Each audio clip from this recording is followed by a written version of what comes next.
You cannot enter well into spiritual life without knowledge. You need knowledge. But knowledge must be processed into understanding. Meaning you can have light and you don't have life. Knowledge is light, understanding is life. Everybody can say anything. If you're a child, you can say what your parents are saying.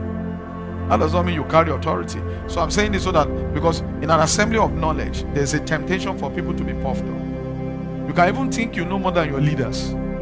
Yes, you will have that temptation. You think you know. In fact, you can be flowing them. All those kind of things are conversations of children. And you'll be very right in your eyes.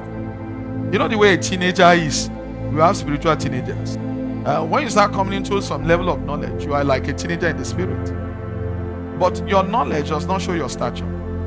So until you arrive in love, you have not acquired wisdom. So when you say somebody is wise, is a soul established in love. And love is the fruiting of spiritual life.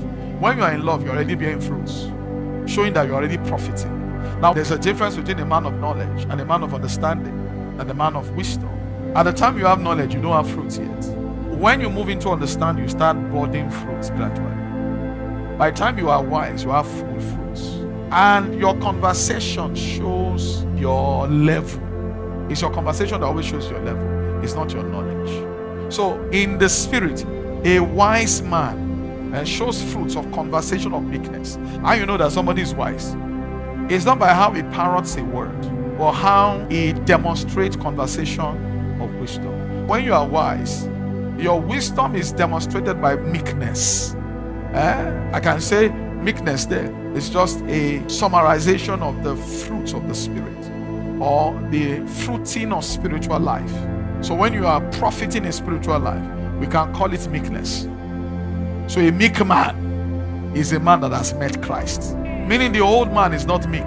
When you're under the government of the old man, you are not meek. You can't be meek. Your knowledge will puff you up. But when you are learning Christ, Jesus said, I am meek and lowly. That's a summary of his life. And you shall find rest of your soul. So I'm teaching you how you judge your spiritual growth. You judge your growth by the progress in meekness. If they can't correct you without you complaining, you are not meek. It shows where you are. You can know Christ. You can explain faith to charity. That is English.